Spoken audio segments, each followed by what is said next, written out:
Neca action figure. I was told there's one here, can I see it please?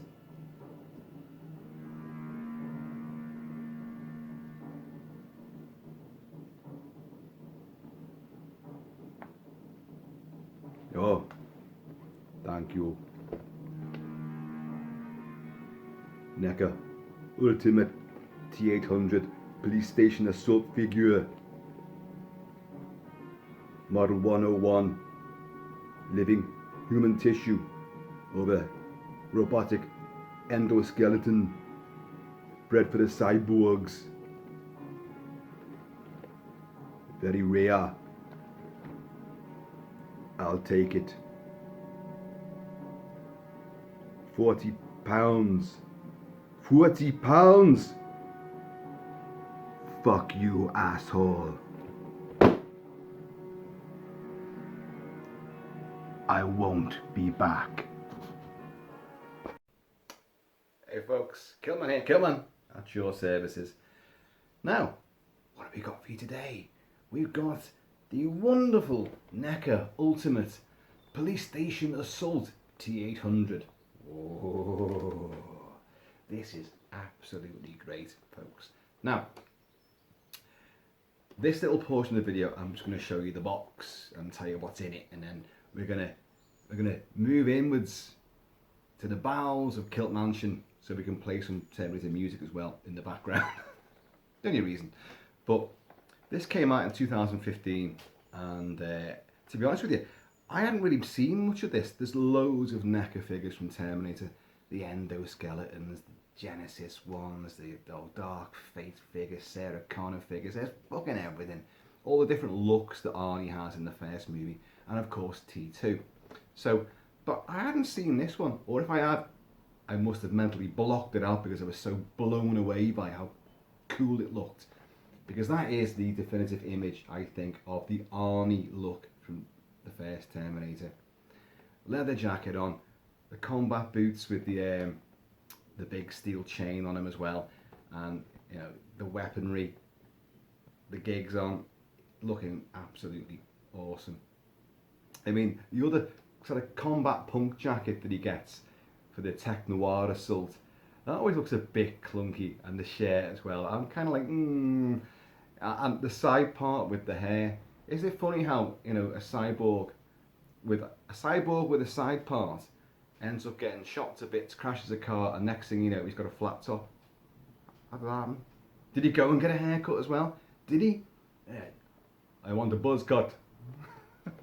Like one of your US Marine jarheads. Do it now. Anyway, folks, here it is. Great packaging.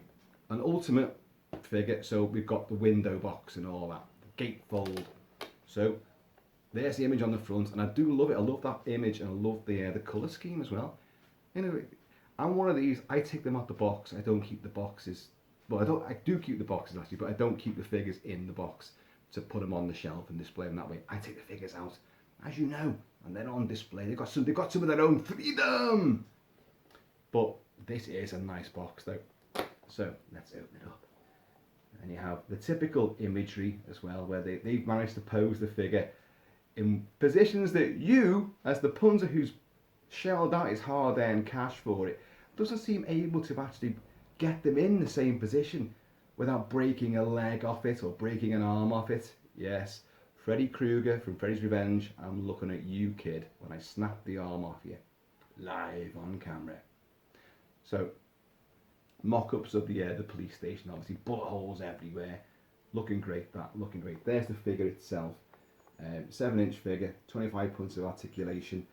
We've got 3 interchangeable heads, now, and the weaponry that he has. Now, you guys know as well as I do that that is the look that he has from the police assault onwards, until all his flesh and skin and clothing is burnt off him and he becomes a limping endoskeleton. That's how he looks. That's the clobber he's wearing for the rest of the movie. So you've covered it there. If you want to complete the look for Terminator, the first movie, you need the Tech Noir Assault, and you also probably need a nude Arnie as well. And Neca going to go that far? You know, what additional bits are you going to add to that? But So there he is in the box there. And they've got, wisely, because it's the police assault, he's got the sunglasses on. So, excellent. What's beneath the sunglasses would be that with the eyeball shot to hell, which he's punctured and took out the eye. And then afterwards, with the truck chase, where he goes underneath the wheels of the truck and he's knackered, gets hit by vehicles, all that sort of stuff. The tunnel chase, that's how he looks there. So you've got that. So you can reenact all those particular great sequences, and the weaponry that he has is there as well. So brilliant. Let's take a tour around the back of the box, and there's more imagery there. Dodoosh, looking cool there, looking cool there. Look at that picture, folks. That's where he's doing his eye, or rather he's about to put his sunglasses on. Does that look familiar to anyone? I'm talking about the mirror itself and the surround. Does it look familiar? It does look familiar to me, because I've got the Evil Dead 2 Ultimate Ash figure, and on the back of that, in their mock-up, look, there's Ash looking in the mirror. Look at the wooden slatted walls, and look at that mirror and the frame. It's exactly. Can you see all that? Have I lined it up right? Well, I'll tell you what, I'll do it that way. Do it that way around. Where's the mirror? It's down there. Evil Dead 2, Terminator. Evil Dead 2, Terminator. You can't blame them, can you, really? So, let's look at, while we got the box out, director, Randy Falk. What's he directing exactly? The sculpt by Miles Dyson of Cyberdyne. Oh, right. The sculpt is by Kyle Windricks and Thomas Gwynn. Fabrication, I'm not entirely sure what that means, but it's Brad Haskins and Anthony Minicino. And the paintwork is done by John Wardell and Jeffrey Trapp. And photography for those bits on the back and all the imagery is by Stephen Mazurek. And the set design, which I presume is, creating those little dioramas, is by Stefan Foldkins. But nice packaging, tremendous figure. Well, I haven't got him out the box yet. He's perfectly sealed in there. So I'm now about to stop this recording here, and we will resume further inside with the music, the appropriate music of Skynet's takeover of the world, annihilation of mankind, and we'll get him out the box. So I'll catch you on Judgment Day. I've told you, she's not here. There's no one of that name here. You'll have to go away. Come back next time. Hey, folks. Kilt-Man, back in your face. And here he is, out the box. And toting mayhem, bloodshed, murder, and, a mission from the future. Neca's ultimate police station assault T-800. Wow. I've got to be honest, this guy is absolutely fucking awesome. I love it. I've put him on one of my own stands there. This is a nice wooden one with a silver paint job on it, matching the sort of, the chrome and titanium combat chassis that he's got underneath, those cool threads, and that awesome leather jacket. A leather jacket which, by the way, is shot to hell. Look at that. Oh, chunks. Oh, it's great. In the arm there. Some in the chest as well. It's great stuff. Now, the SPAS 12 pump action and also auto shotgun. Hang on a second. That seems a little bit skew-iff there. Can you see that? That seems a little bit not quite right. But that can be sorted out. I think can be sorted out. And the incredible AR-18 assault rifle with extra magazines taped to it. Brilliant, brilliant. Biker's leather jacket, grey t-shirt, sort of combat kecks sort of thing. I'm not sure if they're combat kecks or what. I don't know really, but they're just brown pants with cargo pockets on them, so they'll do. And biker boots with these chains on them, which just look incredible. I love this look. I do love this look. A 7-inch figure, 25 points of articulation. I've put him on a stand there, but he does stand pretty well. Now, a lot of these figures do not stand that well. We know. It's just nature of the beast.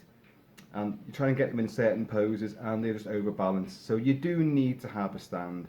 Neca do make their own stands as well now. But hey, back in the day, this guy and his best buddy had their own company making these things out of plastic, which you can see here on my brand new Loki figure from Loki TV show. Do check out my videos on Loki, and they're great. And that figure definitely needs them because they do not stand up well at all. But Neca have the same sort of problem. And with this guy, if you're going to have him in full, police station assault mode, you want the two big weapons in his hands. So there's a threat there that he could overbalance. And yet, folks, if I take him off this, and I move these guys up a little bit here, watch how this goes tits up.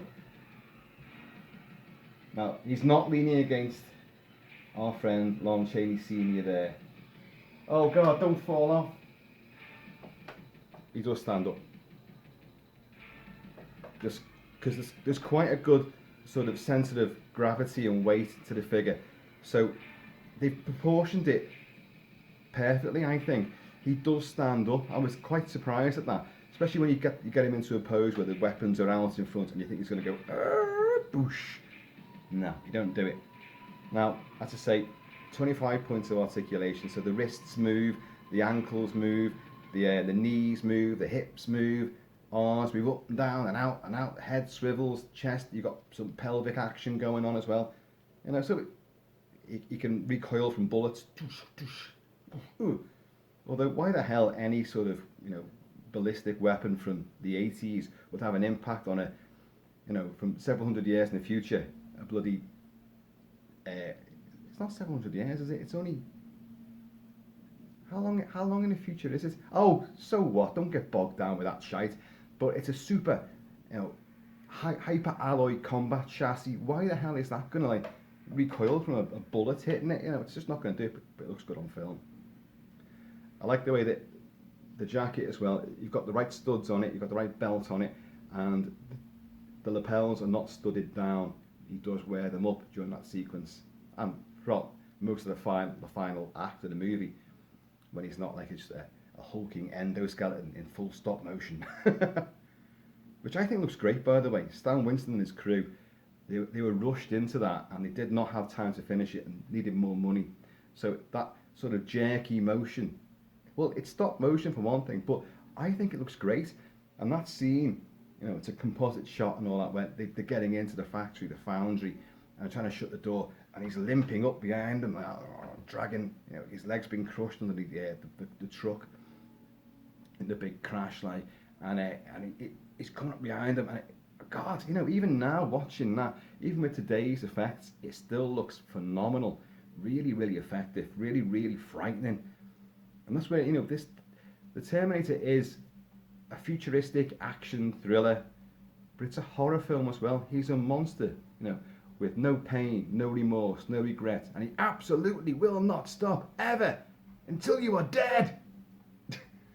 So, he is a monster. And like Michael Myers, like Yul Brynner in Westworld, no matter what you do to him, the continual shock is that, been shot, hit by a car, set on fire, blown up, whatever, he then gets up again. And that big the plastique that Michael Biehn, Kyle Reese and Sarah Connor have fabricated. What's for breakfast? Plastique. Ooh, delicious, yeah. And after a night of destiny-fueled nookie to seal, the future of mankind. And they blow everything up like a big, that's a great explosion. Apart from the truck being pulled on the wire, it looks phenomenal. And then, they're all there in the wreckage. They find each other. They're both done in, and they embrace. And then this motherfucker gets up behind them, but he's just completely shorn of all the bread for the cyborg's human skin and tissue, and he's just the endoskeleton. Oh my God, that when you first saw that, you're just like, was genius. But the look of this figure is amazing. Now, I've only just got this. It came out in 2015, and I just hadn't noticed it. I'd seen loads of other Terminator figures, but I'd never noticed this particular one. I can't believe how it passed me by, but it did. So finally I picked it up, and it cost me the princely sum of 40 English pounds. 40 English pounds! But I have just been on to Amazon, where I got this from, and it's now currently sitting at 37 pounds. Well, the bastard saw me coming, didn't he? As my wife would always say, oh, they see you coming a mile away. Yeah, she's not wrong in this particular case. And it's funny how, when I bought it, there was only one left. Now they've got more. And now I'm plugging it big time. So, oh, Amazon, hope you're watching. Because look what I'm doing for you guys. And what thanks do I get? I'm waiting. What thanks do I get? Okay. So, anyway, there he is, with his weaponry and his sunglasses on. That's the Police Assault. Underneath those sunglasses is this head. There's one of the 3 interchangeable heads. Can you see that?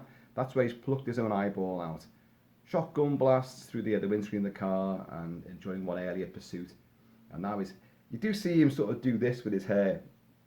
But he had a big sort of side part, and his hair was flopping down on one side. That does not just go into a flat top. Believe you me, I've got hair down past my shoulders, and I've tried to do a little flat top out of it. It's not easy. A little bit snaking out here now. But the head sculpt is great. That is Arnie. The jutting chin and the cheekbones are fantastic. I know my camera is probably blurring that out a little bit, but trust me on that, that is excellent. I am not going to interchange the heads because you're there for a while. When you first get these figures, you're forever trying to, they won't sit on just right. You may have to use a hairdryer, just or a bit of extra time and gentle manipulation. And after my fuck up with the Freddy Krueger figure, I'm not going to risk it, so I'm just going to, take my word for it. It's a great head sculpt. Now, what I would like, really speaking, is that maybe you just had that head sculpt underneath there, already on it, and the sunglasses could come off, so you could see that. I don't know. I mean, that's still uber cool. It's the same sculpt, it's the exact same sculpt and expression, just this one's missing an eyeball. So, I don't know. And then, for the sequences after that, when he goes underneath the wheels of the truck and all the vehicles and all that, and crashes off his motorbike, you have the ground down face as well. He's lost some hair on one side, the hyper alloy combat chassis skull is now revealed. Yeah, and he's cut and abrased, but it's the exact same expression, which is brilliant. Arnie was so good at that because, well, Arnie's not the master of, facial expressions. It's one particular set lantern jaw, but it works. Of course it works. So it works perfectly for this guy. So all the heads have the same expression on, just in different degrees of, battered war damage. But it looks great, doesn't it? It's wonderful. So you could have that. So you could have this guy from the final scenes before all the skin gets melted off him. And for those scenes as well, he has the Smith & Wesson, the poxy little Smith & Wesson. I mean, compared to these things, it's just like, why would he have that? But on the bike, he's using that,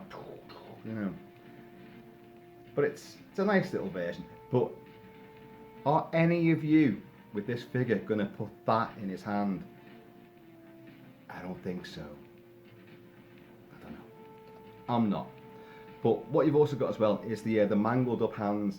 So you've got another pair of hands to put on there. And these are, like the massively destroyed, dishevelled, battered in head. These hands, with the fingers are shredded off the gloves, and the knuckles are all ripped and torn up. And now you're not getting that too well. I do apologise, but I have not got Cyberdyne Technologies on my phone. So there you go. And there's the other hand, which is the right hand and the trigger finger. So you've got all ripped up damage there as well. And it's nice that they're there. So you are able to reenact that sequence as well, if you want to. If you've got a motorbike to hand to scale, which would help as well. But you've also got where he lumbers down, you know, get out.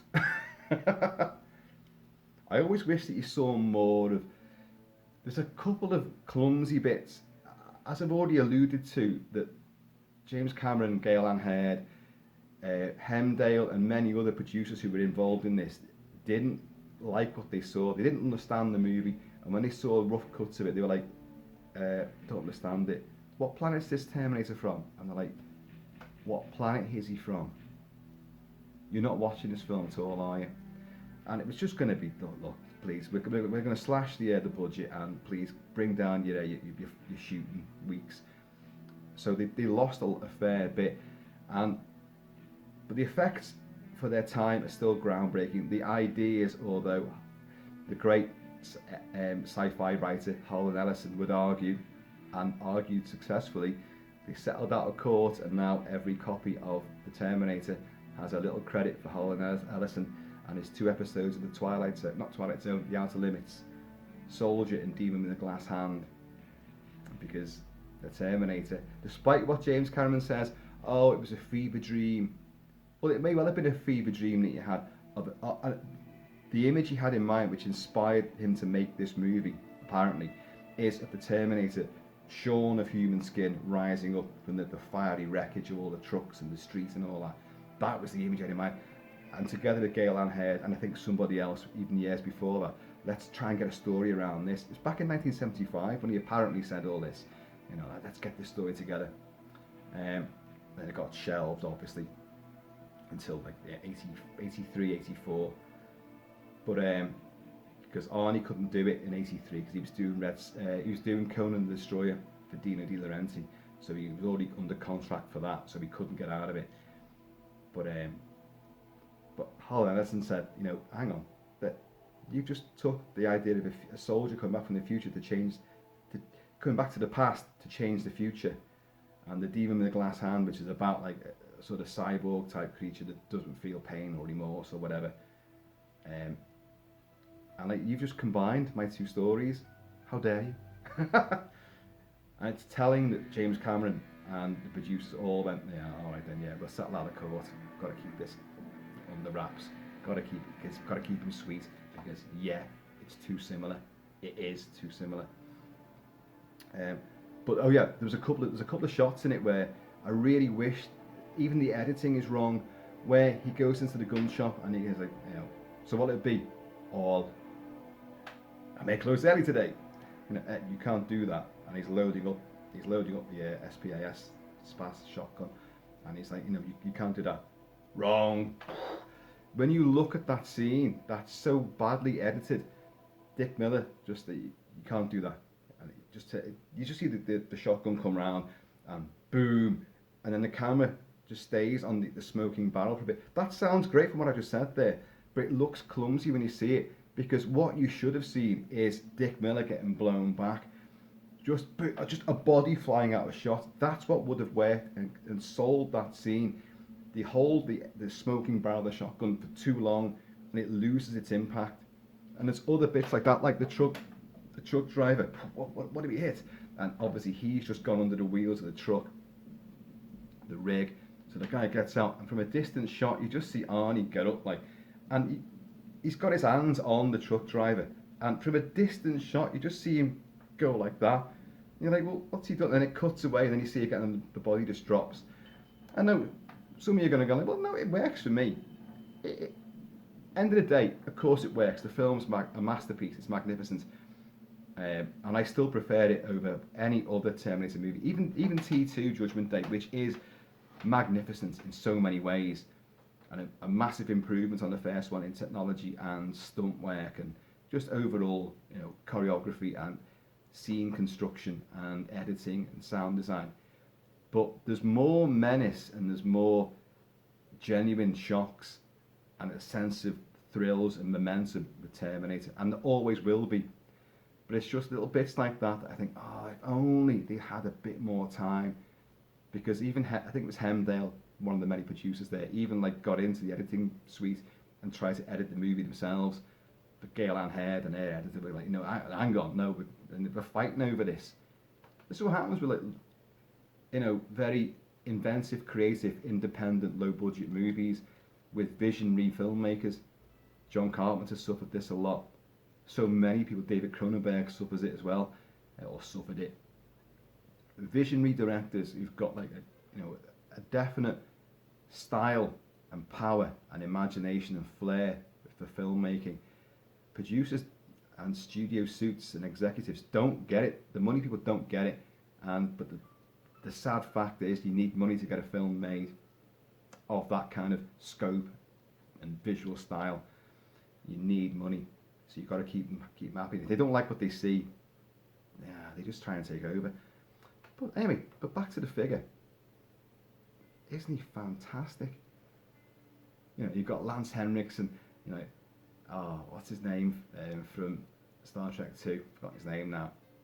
He was the police, sort of, the head detective there. We've got 16 cops here. That doesn't mean fuck all. Once he walks in, and then he gets shot. And Lance Henriksen, who wanted to play the Terminator, he suddenly goes, Ed, and he goes, hey! And the M16 starts firing down the hall at this guy. He just turns around and goes, and in that particular instance, you don't need to see him getting shot because he has been completely blown away. That is a sequence where it works. He just turns around and with both weapons. Now, what I will say, even that looks good, doesn't it? That looks genius. It does. And look at those bullet holes again, right through the leather jacket. And the feel of the leather and the clothing feels great. It does feel great.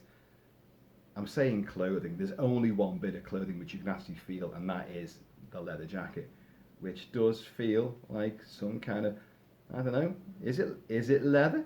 I don't know. I genuinely don't know. It might be. It does feel like a little bit of leather. It'll be some form of plastic. But the detail, the straps, the belt, the studs, the pockets, the creases, the bullet hits and the blood all look great. The stretch on the grey t-shirt underneath all looks great. The collar up and the creases in it, fabulous. These trousers, I'd say they're combat kicks, judging by the cargo pockets on them, and just the overall style and look of them look great. I'm loving this figure. I am loving this figure. I do think the left hand does not hold the shotgun too well. The shotgun seems to want to point down. Now I know you can swivel these wrists around, but you can't. Sorry, I'm going the wrong way here. You can't make that wrist go up. You can swivel it round that way and round that way, and it will drop down, but it won't go up any higher. So you've really got to work at getting that shotgun into his hand just right, and you'll find that you've got to drop the arm, drop the top of the arm and raise the forearm a bit. Can you see what I mean? It's totally drooped. Oh, no, that's drooping down, but I can see what I mean, and I was like, that doesn't seem quite right to me. But again, an absolutely minor niggle. Oh yeah, and by the way, these guys here, remember I was saying about the box, and on the back of the box you've got a picture of him looking in the mirror, and that mirror and the wall around it is clearly from their little diorama for Ash from Evil Dead 2 looking in the mirror. It definitely is, because I brought Evil Ash down here to confirm it, and I don't know why, but Boris Johnson turned up as well, and the COVID medical advisor, Sir Chris Whitty, turned up. That's Chris Whitty. It is. Looks just like him. Pinheaded ugly fuck that he is. Just to show you, like in the past, you had from McFarlane Movie Maniacs. Here was the T2 figure. That's a great figure, by the way. Obviously, typical of McFarlane's Movie Maniacs, very, very limited articulation. But the weaponry, the detail, is absolutely tremendous. Look at him. This is from the finale of T2. He's battling a T-1000. And it is a tremendous figure. I presume they're the same size. I haven't worked this out yet. I don't know. Are they? No, they're not. The T-800 from, because I'm trying to get him in the same sort of thing. No, back to back. No, they're not. He's bigger. So what's he? A 7.5-inch figure? He's a 7-inch figure. That's got to be 7.5. It's not 8 inches, but it is a great figure though. But I think clearly they're more like statues, the McFarlane Movie Maniacs. But I do like them, and I've got a few other ones as well. Like, but you gotta love Neca, because that is great. As I say, the articulation on him. The drop one gun there, and he's just going to be strafing around with the assault rifle.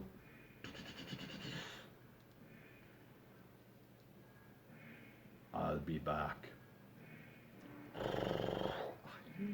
It just brings out the inner kid, doesn't it? You can't help yourself. All of a sudden you wish you had loads more figures. You had policemen you could be shooting. Don't take that out of context, that sounds terrible. But in the context of the scene in the movie, and like the motorbike and all that, it'd just be great. And that the whole tech noir, all 80s babes dancing around, and them stupid American guys with stupid big hair trying to look sort of post-punk and looking nowhere near. I'm from the 80s, genuinely, so I know how people looked. But like when you had all these Star Wars figures, it was all well and good collecting each figure when they came out, but you knew damn well you needed 100 or more stormtroopers to make any scene, any game you were playing a bit more fun and realistic. You had to have an army of stormtroopers, didn't you? A gaggle of Jawas, you know? You had to do that. So these people know what they're doing. You've got to buy more. And there are Sarah Connor figures, there are Kyle Reese figures. But as I say, this one had seemed to slip me by. I just had not noticed it when it first come out. And it kind of took me by surprise. I genuinely thought, God, they just brought that out now? Wow, I'm having that. And then, 2015. Unless they've revamped it, I don't know. But I've not heard any difference. But look at him. Sorry folks, I just keep just twirling around with the guns up or down or whatever, because that's the look you want. Although it's great to have that, and I bet you want to see those heads on him, but I'm not doing it, folks. I'm not going to spend the next 10 minutes trying to ease this on. But they are tremendous, very well detailed. You can probably pick that a bit better there, can't you? And that same expression. In fact, I'll tell you something. They are more realistic of Arnie. There's a lot of shots of Arnie's fake head, which really do look a bit shocking in the movie. And also when he's driving the truck and he's all like the get out moment, and he's driving the truck like that. There's clearly an animatronic version there as well, because that's not Arnie's face. That is not Arnie. That looks more like Arnie than a lot of the shots similar in the movie. But folks, I think you'll agree, that is a shockingly good figure. I'm gonna have to try to force those two barrels together a bit more there, because that's not quite right. There's a bit of they are diverging a bit, but you know, mine are niggles. When you prize these things out, they're plastic cocoon. There's a major horrible thing, but I don't know how you get around it. How these things are sealed in the packaging, and you've got to try and use a knife to get them out, or the scissors to get them out. I mean, novices, they get scissors to try and cut the wire on it, and they end up snipping the paintwork off the torso or the legs of the figure. I've seen that happen. I know people who've done that, and so you've got to be careful doing it. But they want to keep them anchored in. I know, I understand that, but there has to be a better way of doing it. The plastic is so tightly wrapped around them, wrapped around them. Bit of Elmer Fudd there. So do you really need the ties to go around them as well, to anchor them in even more? And the weaponry in the heads and the spare hands, I mean, you've got to be careful then, because They tried to pop the head out. One of them, I think it was just the single eyeball one, and just flew across the room. And I was like, shit, where's that gone? Oh, bollocks, you know. So, you know, there's getting these things, being a collector and collecting these items is always fraught with disaster. Suddenly I've realised why the big stream collectors don't take them out the box. They haven't got to go through all that rigmarole. Oh, I've lost that little gun there. I've lost that spare hand. Oh, shit. You know, I've snipped some paintwork off accidentally. Folks, I'm 52 years old. And I'm loving it, you know. But yeah. Let's try to get I want to turn him around a little bit. So shotgun down by the side. Yeah, oh yeah, it works. I like the bit where the detective, they're all in like their little office bits, like, and he's first walking through, dun, dun, dun, dun, dun, clunk, clunk, clunk, and he just goes, shoots through all the glass partitions, and one guy behind his desk just goes, gets shot up against the wall, and he spins down the wall. I love that shot, like, just absolutely uber cool. But that's how you want him. The two guns up. Actually, that shotgun came up quite nicely there. So maybe it just takes a bit of time and just ease them in. I mean, the joints do need to be worked in, and there's lots you can do. You can use a hairdryer on them to smooth the joints out, just loosen them up a bit, like, and which does work, definitely does work. So, you know, but this guy came out of the box pretty much able to stand and looking good, and I just love it. I just genuinely love it. I'm going to put him back on my custom made stand.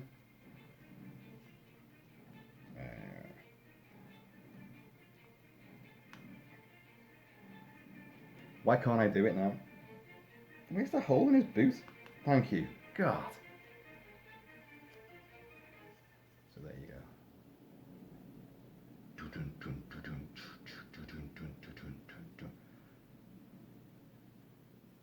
I'm a friend of Sarah Connor. I was told that she's here. Can I see her, please? No, I can't see her. She's making a statement. Where is she? Look, it may take a while. If you want to wait, there's a bench over there.